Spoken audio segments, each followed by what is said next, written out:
당신 등에 난 그 손톱 자국. 엄마 손톱이죠? 새벽에 엄마 침대에서 신음소리 들렸어요. 당신 목소리랑 엄마 목소리. 지연아, 성호는 원래 엄마가 먼저 맛봤어. 20년 전 내가 고등학생일 때 그 사람 몸속 깊은 곳까지 엄마가 다 알아. 미쳤어.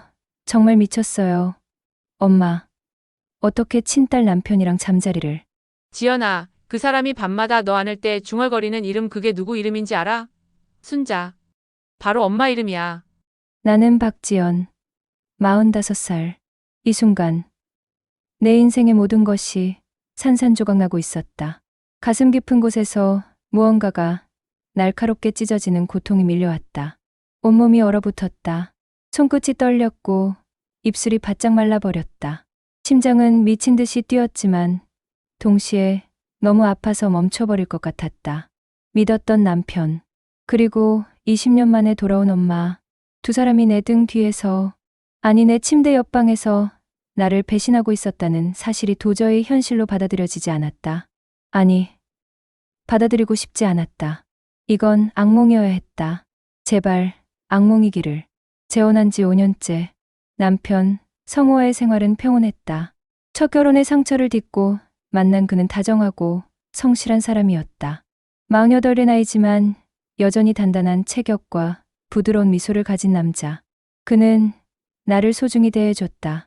내가 힘들어할 때 등을 토닥여주고 퇴근하면 내 좋아하는 딸기를 사오는 그런 남편이었다. 첫 남편에게서 받은 상처들, 폭언과 무시, 그리고 결국 가람까지, 그 모든 아픔을 성호가 어루만져줬다. 그의 따뜻한 말들을 나는 진심으로 믿었다. 모든 게 틀어지기 시작한 건 석 달 전 엄마가 나타나면서부터였다. 사연에 앞서 구독과 좋아요를 부탁드립니다. 사연 제작에 있어 큰 힘이 됩니다. 감사합니다. 이야기를 시작하겠습니다. 그날은 목요일 오후였다. 초인종 소리가 울렸을 때 나는 거실 소파에서 드라마를 보고 있었다. 성우는 회사에 있었고 집에는 나 혼자뿐이었다. 인터폰 화면을 확인한 순간 나는 숨이 멎는 것 같았다. 낯선 듯 익숙한 윤곽. 세월이 흘렀지만 절대 잊을 수 없는 그 얼굴. 엄마였다. 문을 열었을 때 내 손은 떨리고 있었다. 20년이라는 시간이 한순간에 무너져 내렸다. 25살. 결혼도 하기 전 어느 날 아침 엄마는 쪽지 하나만 남기고 사라졌다. 지연아. 엄마 미안해. 엄마는 더 이상 이 집에 있을 수 없구나. 그게 마지막이었다. 전화번호도 바뀌었고 어디로 갔는지 알 수 없었다. 아버지는 그 후로 술에 빠져 살다가 3년 뒤 간경화로 세상을 떠났다. 장례식장에도 엄마는 오지 않았다. 나는 철저히 혼자가 됐고 그 외로움 속에서 첫 남편을 만났다. 그리고 그 결혼은 지옥이었다. 엄마는 많이 늙어 있었다. 주름진 얼굴, 반쯤 샌 머리, 초라한 옷차림, 손에 튼 낡은 가방에는 때가 잔뜩 묻어 있었다.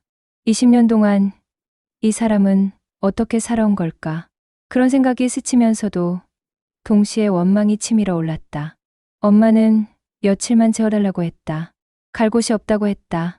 나는 차갑게 대답했지만 결국 문을 열어줬다. 아무리 미워도 피는 피였다. 엄마를 객실로 안내하면서 가슴속이 복잡하게 뒤엉켰다. 미움과 연민, 그리움과 분노가 한꺼번에 밀려왔다. 저녁 무렵 성호가 퇴근했을 때 나는 엄마가 왔다는 사실을 알렸다. 그 순간 성호의 얼굴이 이상하게 굳어지는 걸 봤다. 창백해진 얼굴, 떨리는 손, 이마에 맺힌 식은땀.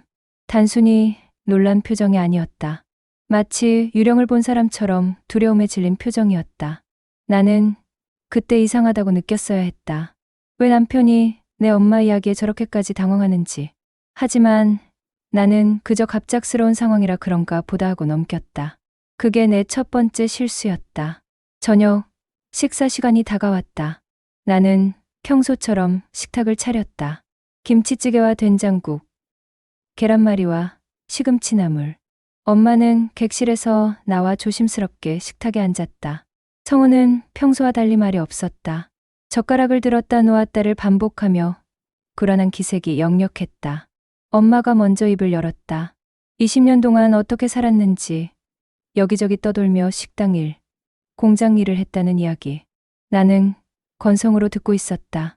그런데 성우의 반응이 이상했다. 엄마의 말 한마디 한마디에 온 신경을 집중하고 있는 것 같았다. 엄마를 바라보는 그의 눈빛에는 뭔가 설명할 수 없는 감정이 담겨 있었다.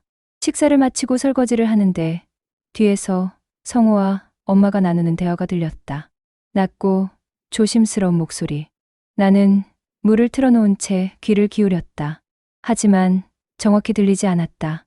뭔가 중요한 이야기를 나누는 것 같았지만 물소리 때문에 알아들을 수 없었다.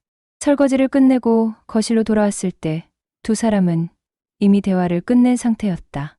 성우는 소파에 앉아 TV를 보고 있었고 엄마는 자기 방으로 들어간 후였다. 나는 성우 옆에 앉으며 물었다. 엄마랑 무슨 얘기했냐고.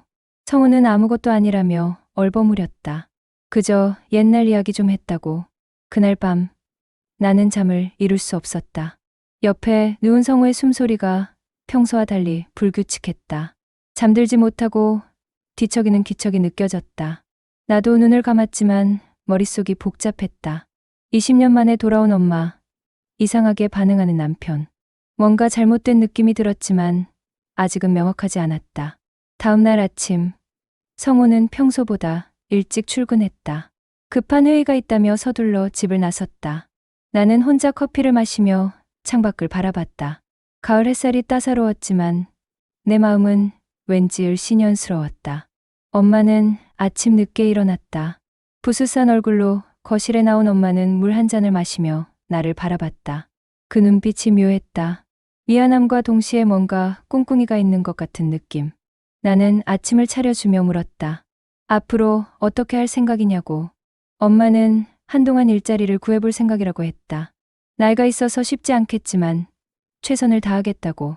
그때까지만 집에 있게 해달라고 했다. 나는 고개를 끄덕였다. 마음 한편으로는 빨리 나가줬으면 하는 마음이 있었지만 차마 내쫓을 수는 없었다. 그날부터 묘한 일상이 시작됐다. 엄마는 집안일을 도왔다. 청소를 하고 빨래를 개고 때로는 저녁을 준비하기도 했다. 나는 엄마와 대화를 최소화했다. 20년의 공백은 쉽게 메워지지 않았다. 엄마는 그런 나를 조심스럽게 대했다. 하지만 이상한 건 성우였다. 성우는 엄마가 있는 날부터 집에 일찍 들어오지 않았다. 야근이 많아졌다고 했다. 주말에도 회사에 나가는 일이 잦아졌다. 평소라면 주말이면 나와 함께 시간을 보내려 했던 사람이었다. 나는 이상하다고 느끼면서도 회사 일이 바쁜가 보다 하고 넘겼다. 일주일이 지났다. 엄마는 여전히 집에 있었다. 일자리를 구하러 다닌다고 했지만 번번이 거절당한다고 했다. 나이가 많다는 이유로. 나는 동정심이 생기면서도 한편으로는 의심이 들었다. 정말 일자리를 구하려고 노력하는 걸까? 어느 날 저녁, 성호가 드물게 일찍 퇴근했다. 나는 기뻐하며 저녁을 준비했다. 엄마도 주방에서 나를 도왔다. 식탁에 음식을 차리는데 엄마가 갑자기 성호의 좋아하는 반찬을 이야기했다. 성호는 오이소박이를 좋아한다고. 나는 깜짝 놀랐다. 내가 알기로 성호는 오이를 그다지 좋아하지 않았다. 그런데 성호가 대답했다. 옛날에는 좋아했는데 지금은 별로라고. 나는 그 대화를 들으며 이상한 느낌을 받았다. 엄마가 어떻게 남편의 옛날 취향을 알고 있을까? 그냥 추측으로 한 말일까? 아니면 식사 시간 내내 나는 두 사람을 관찰했다.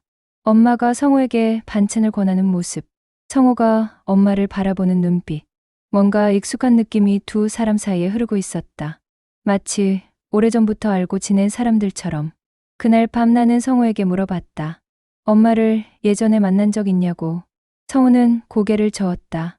처음 본다고. 하지만 그의 눈이 나를 피했다. 거짓말을 하고 있다는 걸 직감적으로 느꼈다. 가슴이 두근거렸다. 불안한 예감이 스멀스멀 기어올랐다. 이틀 후 나는 결정적인 장면을 목격했다. 새벽 2시쯤이었다. 화장실에 가려고 일어났는데 복도에서 인기척이 들렸다. 나는 조심스럽게 방문을 열었다. 그리고 봤다. 성호가 엄마 방에서 나오는 모습을. 그는 셔츠를 제대로 입지 않은 채였고 머리도 헝클어져 있었다. 내 심장이 멈추는 것 같았다. 온몸에 피가 거꾸로 흐르는 느낌이었다. 성우는 내가 서 있는 걸 보고 화들짝 놀랐다. 창백한 얼굴로 나를 바라보는 그의 눈에는 공포가 가득했다. 나는 입을 열 수 없었다. 목구멍이 막힌 것처럼 소리가 나오지 않았다. 그는 다급하게 변명했다. 엄마가 악몽을 꿔서 깨웠다고. 그래서 진정시켜주려고 방에 들어갔다고. 하지만 그의 목에는 선명한 자국이 있었다. 붉게 긁힌 자국. 손톱 자국이었다. 여자의 손톱 자국. 나는 그제야 깨달았다. 엄마 방에서 들렸던 소리들. 신음소리라고 생각했던 그 소리들. 악몽이 아니었다. 두 사람이 함께. 그 생각이 머릿속을 스치는 순간 토할 것 같았다. 성우는 계속 변명했지만 나는 듣고 싶지 않았다. 방으로 돌아가 문을 잠갔다. 침대에 주저앉은 나는 온몸이 떨렸다. 이게 꿈이기를 바랐다. 제발 악몽이기를. 하지만 내 떨리는 손, 미친 듯이 뛰는 심장, 눈에서 흘러내리는 뜨거운 눈물, 모든 게 현실이었다. 다음 날 아침, 나는 엄마를 마주할 수 없었다. 성우도 마찬가지였다. 나는 외출한다며 집을 나왔다. 어디로 가야 할지도 모른 채 걸었다. 머릿속은 온통 어젯밤 본 장면으로 가득했다. 엄마, 방에서 나오는 성우, 그의 목에 난 자국, 두 사람 사이에 흐르던 묘한 공기, 그리고 깨달았다. 처음부터 뭔가 이상했다는 걸. 성우가 엄마를 처음 봤을 때 보였던 그 과도한 반응. 두 사람 사이에 흐르던 익숙한 분위기. 엄마가 성우의 취향을 알고 있던 것. 모든 퍼즐 조각이 맞춰지기 시작했다. 공원 벤치에 앉아 핸드폰을 꺼냈다. 손이 떨렸지만 나는 성우의 문자함을 열었다. 비밀번호는 알고 있었다. 우리 결혼기념일이었다. 그런데 거기서 발견한 건 삭제되지 않은 문자 하나. 발신자는 순자. 엄마의 이름이었다. 내용을 보는 순간 세상이 무너졌다. 당신, 우리 딸 모르게 그때처럼 만날 수 있을까? 20년 만에 다시 당신을 안고 싶어. 날짜는 엄마가 우리 집에 오기 이틀 전이었다. 계획된 만남이었다. 엄마가 갈 곳이 없어서 온 게 아니었다. 처음부터 성우를 만나려고 온 거였다. 그리고 성우도 알고 있었다. 엄마가 온다는 걸. 나는 완전히 속은 거였다. 집으로 돌아왔을 때는 해가 지고 있었다. 하루 종일 정처 없이 걸었다. 머릿속은 혼란스러웠고 가슴은 찢어질 것 같았다. 하지만 나는 결심했다. 진실을 알아내야 했다. 두 사람 사이에 정확히 무슨 일이 있었는지. 집에 들어서자 거실에 엄마와 성우가 나란히 앉아 있었다.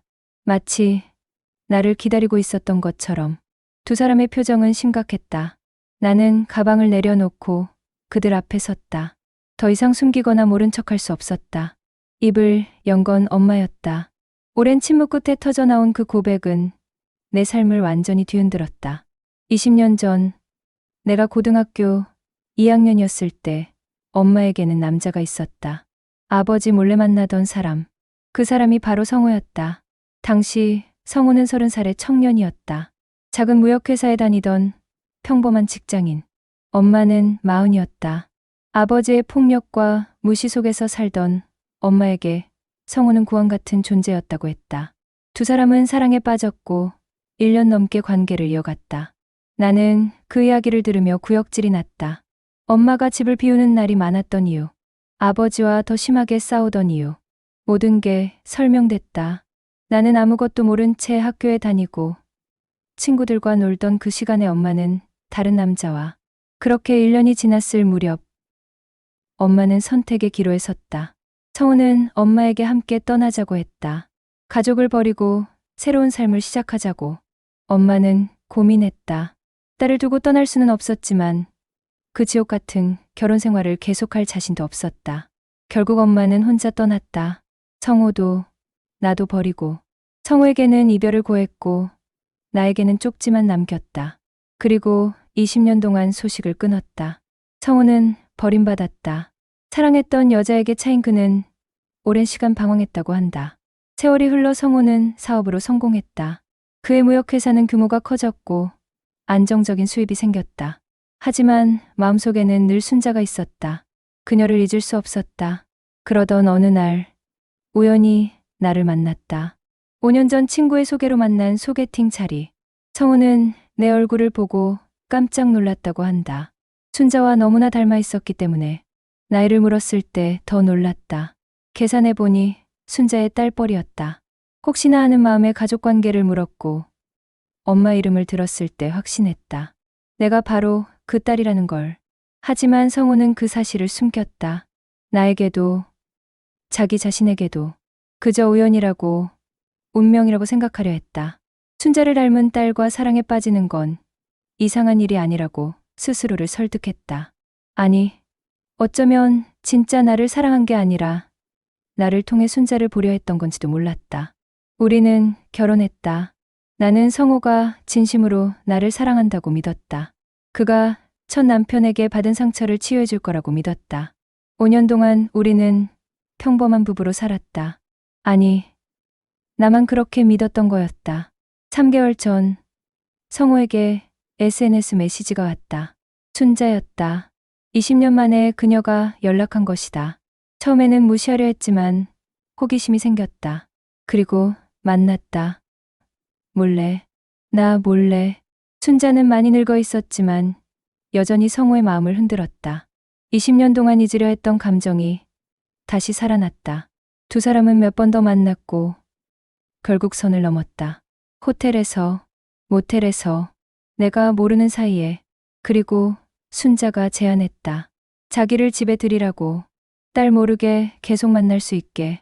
성우는 미친 짓이라는 걸 알면서도 동의했다. 순자에 대한 집착이 이성을 마비시켰다. 그렇게 엄마는 우리 집에 들어왔다. 모든 이야기를 듣고 나는 말을 잃었다. 충격이라는 단어로는 부족했다. 내 인생이 송두리째 거짓이었다는 걸 깨달았다. 남편은 원래 엄마의 남자였고 나는 그저 엄마의 대체품이었다. 엄마는 치밀하게 계획하고 들어온 것이었고 남편은 그 계획에 동조했다. 토할 것 같았다. 숨이 막혔다. 방으로 뛰어가 문을 잠그고 쓰러졌다. 눈물이 쏟아졌다. 분노와 배신감, 수치심과 혐오감이 한꺼번에 밀려왔다. 어떻게 이럴 수 있을까? 어떻게 친엄마가 딸의 남편과, 어떻게 남편이 아내의 엄마와. 밖에서 성호가 문을 두드렸다. 미안하다고, 사랑한다고. 하지만 나는 대답하지 않았다. 그의 말은 더 이상 믿을 수 없었다. 모든 게 거짓이었다. 우리의 만남도, 결혼도, 5년간의 시간도. 그날 밤 나는 결정했다. 이혼하기로. 그리고 엄마와도 인연을 끊기로. 두 사람 모두 내 인생에서 지워버리기로. 하지만 그게 쉽지 않다는 걸 곧 알게 됐다. 다음 날 나는 이혼 이야기를 꺼냈다. 성우는 울며 매달렸다. 용서해달라고. 다시는 그러지 않겠다고. 순자와는 끝났다고. 하지만 그의 말을 어떻게 믿을 수 있을까? 이미 배신당한 사람에게 다시 한번 기회를 주라는 건 너무 가혹한 요구였다. 엄마는 집을 나가겠다고 했다. 미안하다는 말만 반복했다. 하지만 그 미안함이 진심인지조차 의심스러웠다. 정말 미안했다면 애초에 이런 짓을 하지 않았을 것이다. 나는 머릿속이 복잡했다. 이혼을 하자니 재산 문제가 걸렸다. 우리가 사는 집은 성우 명의였지만 내가 결혼 전 모았던 돈으로 리모델링을 했다. 적지 않은 금액이었다. 재산 분할 소송을 하려면 시간도 오래 걸리고 정신적 소모도 클 것이었다. 게다가 주변 사람들에게 어떻게 설명해야 할까? 남편이 내 엄마와 바람을 폈다니 상상만 해도 수치스러웠다. 사람들의 수군거림, 동정 어린 시선, 뒤에서 들릴 험담들, 모든 게 두려웠다. 며칠 동안 나는 방에만 틀어박혀 있었다. 밥도 제대로 먹지 않았다. 성우가 문 앞에 음식을 갖다 놨지만 손도 대지 않았다. 엄마는 조용히 지냈다. 가끔 복도에서 발소리가 들렸지만 매방 문을 두드리지는 않았다. 나흘째 되던 날 나는 결국 탈진해서 쓰러졌다. 눈을 떴을 때는 병원이었다. 성우가 옆에 앉아 있었다. 그의 눈은 충혈돼 있었고 얼굴은 수척해져 있었다. 죄책감에 시달리고 있는 게 분명했다. 하지만 그게 뭐가 중요한가? 이미 저지른 일은 돌이킬 수 없었다. 의사는 극심한 스트레스로 인한 탈수와 영양실조라고 했다. 며칠간 입원 치료가 필요하다고 했다. 나는 고개를 끄덕였다. 오히려 잘 됐다는 생각이 들었다. 집에서 떨어져 있고 싶었다. 그 두 사람을 보고 싶지 않았다. 입원 기간 동안 친구 미경이 찾아왔다. 대학 때부터 알고 지낸 절친이었다. 나는 모든 걸 털어놨다. 처음에는 말하고 싶지 않았지만 참을 수 없었다. 누군가에게 이 끔찍한 이야기를 해야만 미치지 않을 것 같았다. 미경은 경악했다. 입을 다물지 못하고 한참을 멍하니 나를 바라봤다. 그러더니 눈물을 흘렸다. 내 처지가 너무 비참해서 함께 울어줬다. 그 순간 나는 조금이나마 위안을 받았다. 적어도 내 편이 되어줄 사람이 있다는 사실에. 미경은 당장 이혼하라고 했다. 재산 같은 건 포기하고 그냥 벗어나라고 했다. 그런 인간들과 한 지붕 아래 있으면 정신이 망가질 거라고 했다. 나도 알고 있었다. 하지만 쉽게 결정할 수 없었다. 5년이라는 시간이 함께 만들어 온 추억들이 자꾸 발목을 잡았다. 일주일 후 퇴원했다. 집으로 돌아가는 길이 너무나 멀게 느껴졌다. 택시 안에서 나는 계속 창밖을 바라봤다. 이제 어떻게 살아야 할까? 앞으로 어떤 선택을 해야 할까? 집 앞에 도착했을 때 성호가 현관 앞에 서 있었다. 나를 기다리고 있었던 것이다. 그는 다가와 내 손을 잡으려 했지만 나는 피했다. 그의 손길이 역겨웠다. 그 손이 엄마의 몸을 어루만졌다고 생각하니 토할 것 같았다. 집 안으로 들어가니 엄마는 보이지 않았다. 성호가 조심스럽게 말했다. 엄마는 나갔다고. 고시원을 얻어서 거기 있다고. 다시는 집에 오지 않겠다고 했다고. 나는 대답하지 않았다. 가든 말든 내게는 상관없었다. 그날부터 성호와 나는 같은 집에 살면서도 남남처럼 지냈다. 대화는 최소한으로 했다. 밥도 따로 먹었다. 잠도 따로 잤다. 나는 객실로 옮겼다. 엄마가 썼던 그 방이었다. 아이러니하게도 그 방에서 자는 게 안방에서 자는 것보다 덜 괴로웠다. 성우는 계속 용서를 구했다. 매일 문 앞에서 무릎을 꿇고 빌었다. 출근하기 전에도 퇴근해서도. 하지만 나는 문을 열어주지 않았다. 그의 사과를 받아들일 수 없었다. 2주가 지났을 때 성우는 제안했다. 상담을 받아보자고. 부부 상담을. 전문가의 도움을 받으면 우리 관계를 회복할 수 있을지도 모른다고. 나는 코웃음 쳤다. 상담으로 해결될 문제가 아니었다. 이건 배신이었다. 용서할 수 없는 배신. 하지만 성호는 포기하지 않았다. 매일같이 설득했다. 단 한 번만이라도 가보자고. 그래도 안 되면 이혼하자고. 그렇게까지 말하니 거절할 수 없었다. 나는 마지못해 동의했다. 상담센터를 찾아간 날 상담사는 중년의 여성이었다. 온화한 인상이었지만 눈빛은 날카로웠다. 우리의 이야기를 듣더니 한참 동안 말이 없었다. 그러더니 한숨을 쉬었다. 자기도 이런 케이스는 처음이라고 했다. 상담사는 물었다.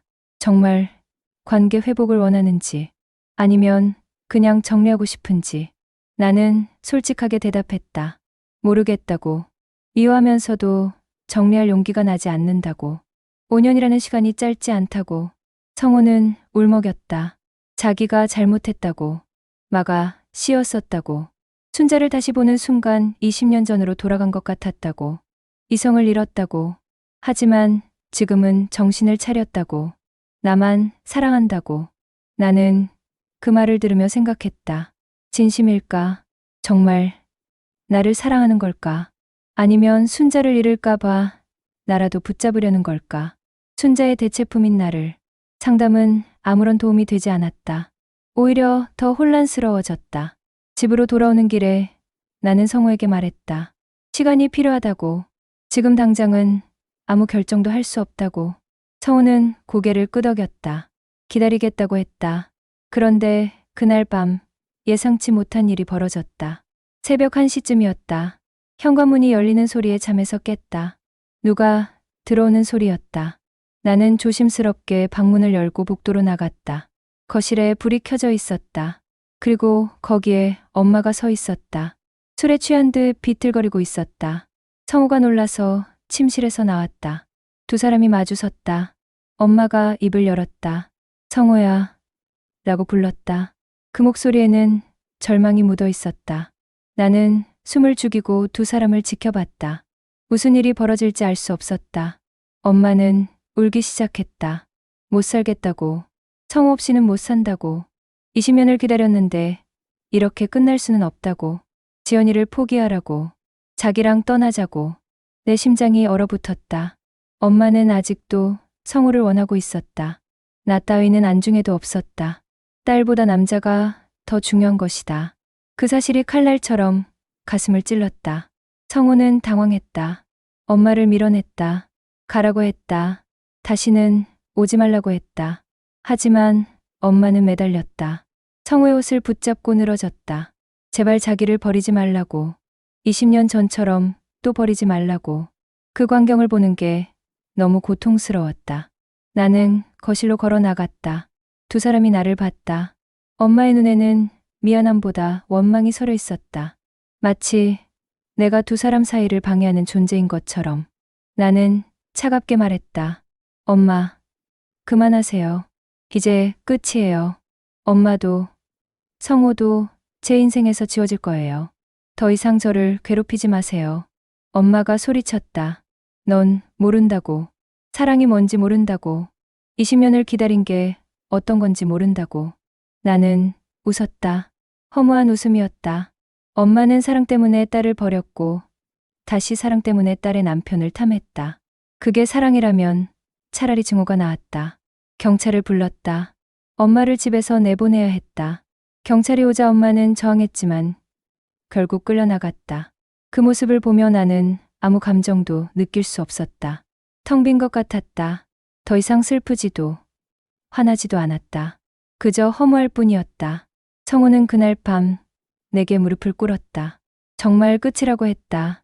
순자와는 정말 끝났다고. 다시는 만나지 않겠다고. 나만 바라보겠다고. 하지만 그 말들이 공허하게 들렸다. 이미 너무 많이 들었고 너무 많이 배신당했다. 다음 날 나는 변호사를 만났다. 이혼 상담을 위해서였다. 변호사는 내 이야기를 듣고 고개를 끄덕였다. 위자료를 받을 수 있다고 했다. 배우자의 부정행위가 명백하니까. 게다가 상대가 처가라는 점에서 더 큰 위자료를 청구할 수 있다고 했다. 나는 계산기를 두드리는 변호사를 보며 생각했다. 돈으로 이 상처가 치유될까? 위자료를 받는다고 해서 배신감이 사라질까? 아니었다. 돈으로는 안 됐다. 하지만 최소한의 보상은 받아야 했다. 내 5년을 망친 대가로. 이혼 소송을 준비하면서 나는 증거를 모으기 시작했다. 변호사가 조언했다. 성우와 엄마의 관계를 입증할 증거가 필요하다고. 문자 메시지, 통화 기록, 목격자 진술. 뭐든 좋으니 모으라고. 나는 탐정처럼 움직였다. 성우의 휴대폰을 몰래 확인했다. 다행히 그는 여전히 비밀번호를 바꾸지 않았다. 아니, 어쩌면 일부러 그런 건지도 몰랐다. 자기는 숨길 게 없다는 걸 보여주려고. 하지만 휴대폰에는 아무것도 없었다. 엄마와의 문자는 모두 삭제돼 있었고 통화 기록도 깨끗했다. 예상했던 일이었다. 성우는 똑똑한 사람이었다. 증거를 남기지 않을 만큼. 그래도 나는 포기하지 않았다. 성우의 서재를 뒤졌다. 서랍을 하나하나 열어봤다. 서류 뭉치들, 명함들, 오래된 수첩들. 그리고 맨 아래 서랍에서 발견했다. 낡은 사진첩. 펼치는 순간 숨이 멎었다. 거기에는 젊은 시절의 엄마가 있었다. 20대 후반쯤 되어 보이는 모습. 웃고 있는 사진. 어딘가를 걷는 사진. 그리고 누군가와 껴안고 있는 사진. 그 누군가는 성우였다. 사진 뒷면에는 날짜가 적혀 있었다. 25년 전. 내가 고등학생이 되기 전이었다. 그러니까 엄마와 성우의 관계는 내가 알던 것보다 더 오래됐다는 뜻이었다. 등골이 오싹해졌다. 더 뒤적이자 편지가 나왔다. 엄마의 필체였다. 성우야, 오늘 당신을 보고 있으니 너무 행복했어. 이런 감정이 언제까지 갈지 모르겠지만 지금 이 순간만큼은 당신이 내 전부야. 사랑해. 날짜는 24년 전. 24년. 엄마와 성우는 24년 전부터 알고 지낸 거였다. 나보다 훨씬 긴 세월이었다. 갑자기 모든 게 이해됐다. 왜 성우가 나를 선택했는지. 나는 엄마를 대신할 수 있는 가장 가까운 존재였다. 혈육이자 닮은 꼴, 사진과 편지를 모두 스캔했다. 이건 결정적인 증거였다. 두 사람의 오랜 관계를 증명할 수 있었다. 변호사에게 보내자그는 만족스러워했다. 이 정도면 충분하다고 했다. 하지만 나는 거기서 멈추고 싶지 않았다. 단순히 이혼만으로는 부족했다.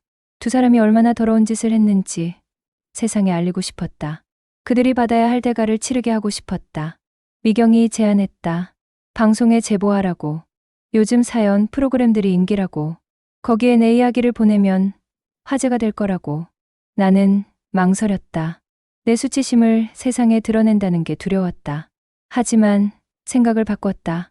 수치스러워해야 할 사람은 나가 아니었다. 성우와 엄마였다.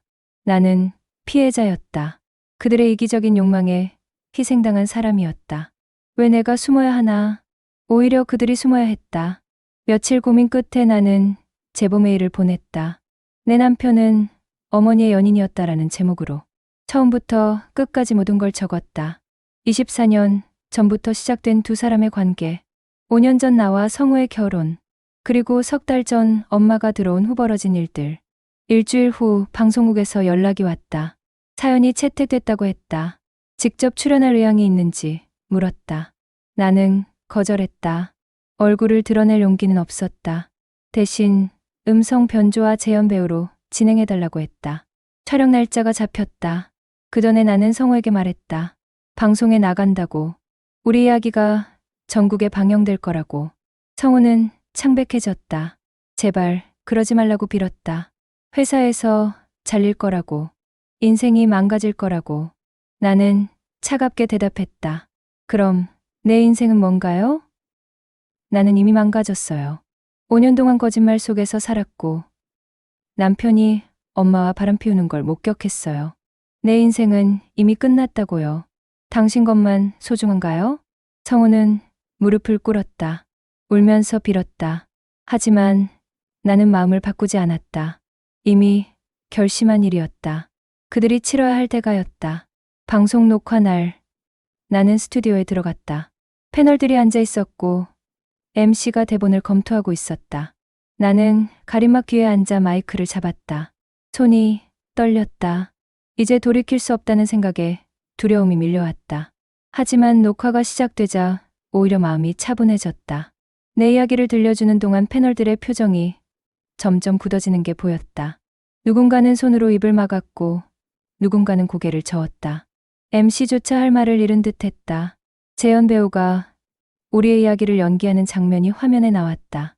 엄마가 집에 들어오는 장면, 성우와 엄마가 은밀하게 눈빛을 나누는 장면, 그리고 내가 새벽에 성우가 엄마 방에서 나오는 걸 목격하는 장면.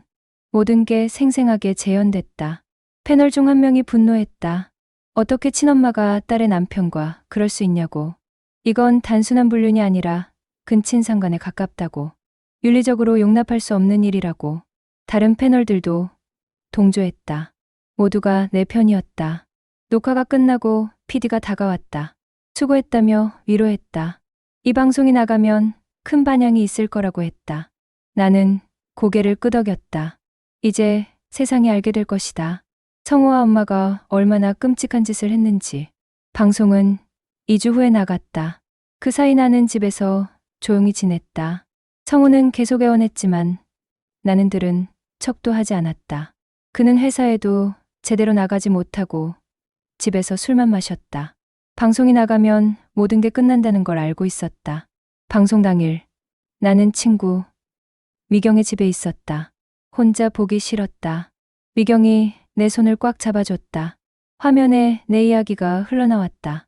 음성은 변조됐지만 내용은 그대로였다. 패널들의 격앙된 반응도 그대로 나왔다. 방송이 끝나자마자 인터넷이 난리가 났다. 포털 사이트 실시간 검색어 1위에 올랐다. 엄마 남편 불륜, 친딸 배신, 근친 불륜 같은 키워드들이 쏟아졌다. 댓글창은 분노로 가득했다. 대부분은 나를 동정했다. 불쌍하다고, 끔찍하다고, 어떻게 그런 일이 있을 수 있냐고 했다. 하지만 일부는 나를 비난했다. 왜 방송에 나가서 가족의 치부를 드러내냐고. 조용히 이혼하면 될 일 아니냐고. 그런 댓글들을 보면서 가슴이 아팠다. 하지만 대다수는 성우와 엄마를 비난했다. 인간 쓰레기라고 했다. 법적으로 처벌해야 한다고 했다. 신상을 털어야 한다고 했다. 누군가는 이미 신상을 찾기 시작했다. 성우의 회사 이름이 추측성 글로 올라왔다. 다음 날 성우에게 회사에서 연락이 왔다. 당장 사직하라는 통보였다. 회사 이미지에 악영향을 끼친다는 이유였다. 성우는 주저앉았다. 20년 넘게 다닌 회사였다. 임원 자리까지 올랐던 곳이었다. 모든 게 하루아침에 무너졌다. 엄마에게도 파장이 있었다. 엄마가 일하던 식당 사장이 해고했다. 손님들이 항해 전화를 했기 때문이었다. 그런 사람을 고용한 식당에는 가지 않겠다고. 엄마는 고시원에서 나와야 했다. 월세를 낼 돈이 없었기 때문이다. 미경이 말했다. 이제 만족하냐고. 복수는 끝났냐고. 나는 대답할 수 없었다. 만족스럽지 않았다. 오히려 더 공허했다. 그들이 무너지는 걸 보면서 쾌감보다는 허무함만 느껴졌다. 이게 내가 원한 결과였을까? 일주일 후 성우가 집을 나갔다. 더 이상 여기 있을 수 없다고 했다. 모텔에서 지내겠다고 했다. 나는 말리지 않았다. 오히려 잘 됐다고 생각했다. 이제 혼자가 됐다. 완전히 혼자. 그런데 그날 밤 엄마에게서 전화가 왔다. 받고 싶지 않았지만 뭔가 이상한 예감이 들어받았다. 엄마의 목소리는 흐느끼고 있었다. 지연아 라고 불렀다. 엄마, 정말 미안해. 엄마가 너무 잘못했어. 나는 차갑게 대답했다. 이제 와서 미안하다고 해서 뭐가 달라지냐고. 이미 끝난 일이라고. 하지만 엄마는 계속 울었다. 그리고 한마디 더 했다. 지연아, 엄마 이제 살고 싶지 않아. 그 말에 등골이 오싹해졌다. 설마 하는 생각이 들었다. 엄마, 무슨 소리예요? 지금 어디예요? 하지만 엄마는 대답하지 않고 전화를 끊었다. 나는 다시 전화를 걸었지만 받지 않았다. 불안한 마음에 경찰에 신고했다. 엄마가 극단적인 선택을 할 것 같다고. 경찰은 추적에 들어갔다. 휴대폰 위치를 확인했다. 한강 근처였다. 나는 미경과 함께 차를 몰고 그곳으로 향했다. 한강에 도착했을 때 이미 경찰이 와 있었다. 그리고 난간에 엄마가 서 있었다. 난간 너머로 몸을 기울이고 있었다. 경찰이 말리고 있었지만 엄마는 듣지 않았다. 나를 보자 엄마는 울음을 터뜨렸다. 나는 다가갔다. 엄마, 내려와요. 제발. 하지만 엄마는 고개를 저었다. 지연아, 엄마는 너무 부끄러워. 세상이 다 아는데 어떻게 살아. 모든 게 다 엄마 잘못이야. 엄마가 욕심을 부렸어. 나는 복잡한 감정에 휩싸였다. 미워하면서도 동시에 불쌍했다. 엄마도 결국은 사랑에 미쳐버린 불쌍한 사람이었다. 20년을 잊지 못하고 결국 파멸의 길을 선택한 비극적인 사람. 엄마, 나도 힘들어요. 하지만 살아야죠. 우리 살아서 이 고통을 견뎌내야 해요. 도망치면 안 돼요. 내가 말했다.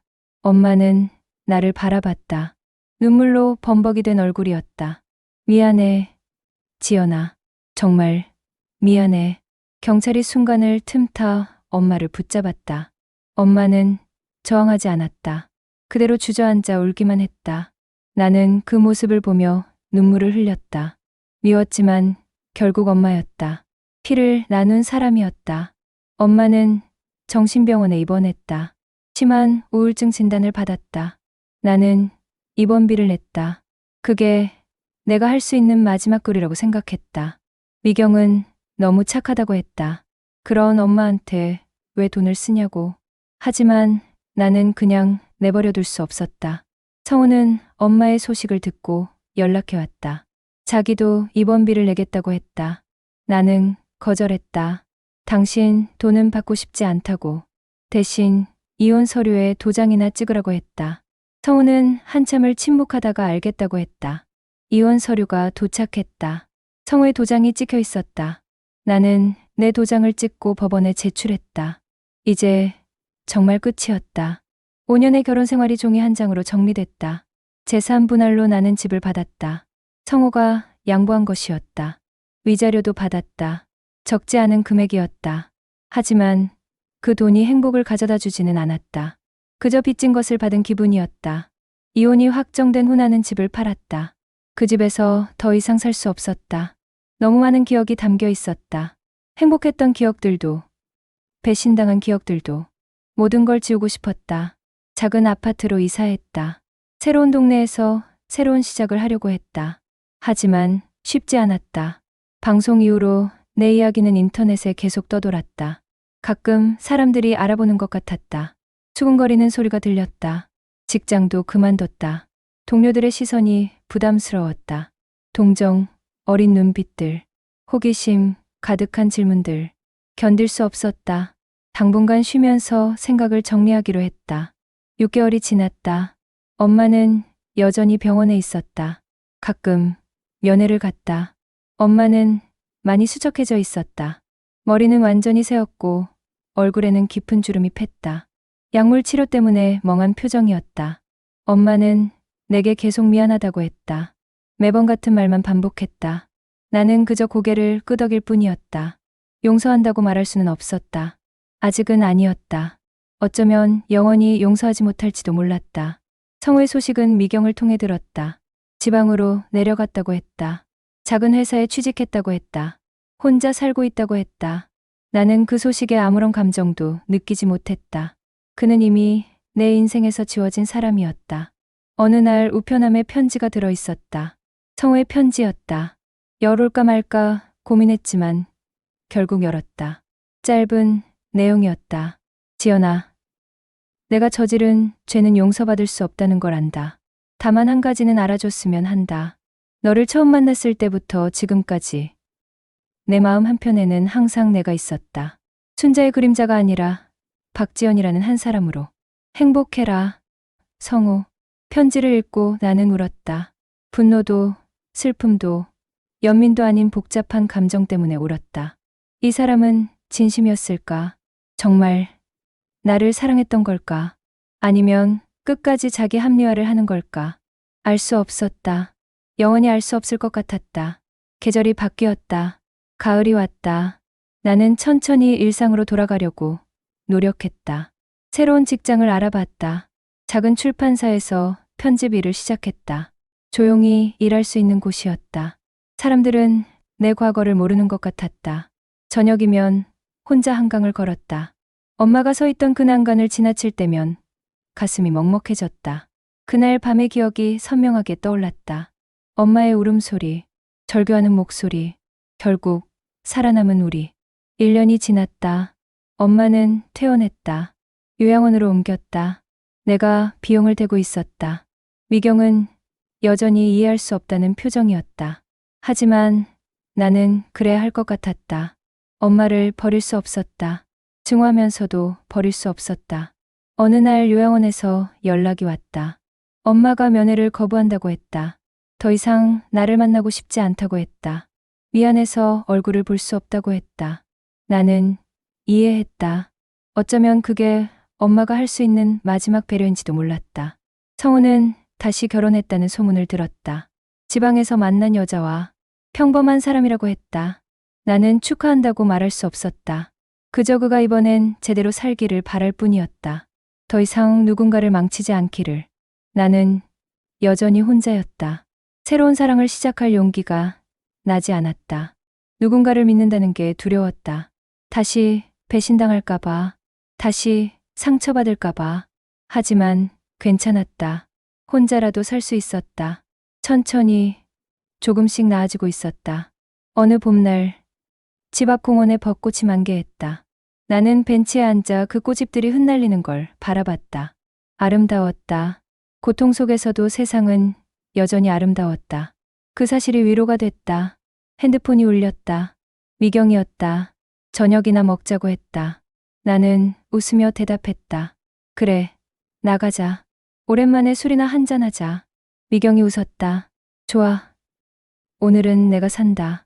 전화를 끊고 나는 다시 벚꽃을 바라봤다. 꽃잎 하나가 내 손등에 떨어졌다. 부드럽고 따뜻했다. 나는 그 꽃잎을 가만히 바라보다가 바람에 날려보냈다. 떠나보내는 연습. 나는 지금 그걸 배우고 있었다.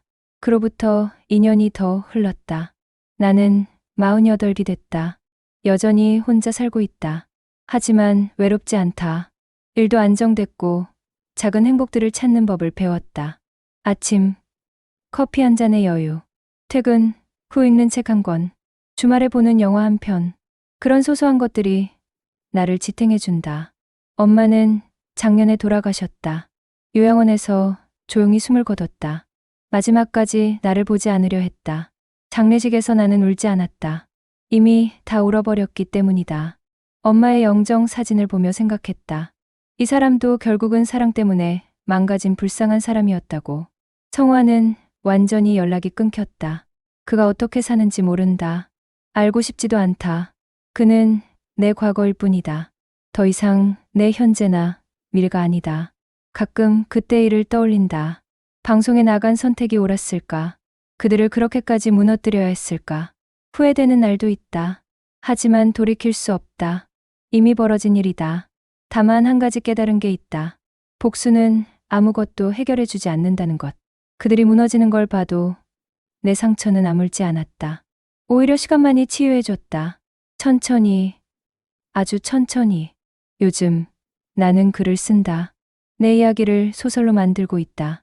누군가에게 위로가 될까 싶어서. 나처럼 배신당한 사람들에게, 나처럼 무너진 사람들에게, 그래도 살아갈 수 있다고, 고통은 영원하지 않다고 말해주고 싶어서. 창밖으로 눈이 내린다. 첫눈이다. 순백의 눈송이들이 세상을 덮어간다. 모든 더러움을 덮어주는 것처럼 나는 코트를 걸치고 밖으로 나간다. 눈 속을 걷는다. 차갑지만 기분이 좋다. 삶은 계속된다. 고통도, 배신도, 증오도 모두 지나간다. 그리고 우리는 살아남는다. 상처투성이지만 살아남는다. 그게 인간이다. 그게 바로 나다. 나는 박지연. 48살. 엄마의 남편과 결혼했고, 엄마에게 배신당했고, 모든 걸 잃었지만, 여전히 살아있다. 그리고 내일도, 모레도 살아갈 것이다. 이게 내 이야기다. 들어주셔서 감사합니다.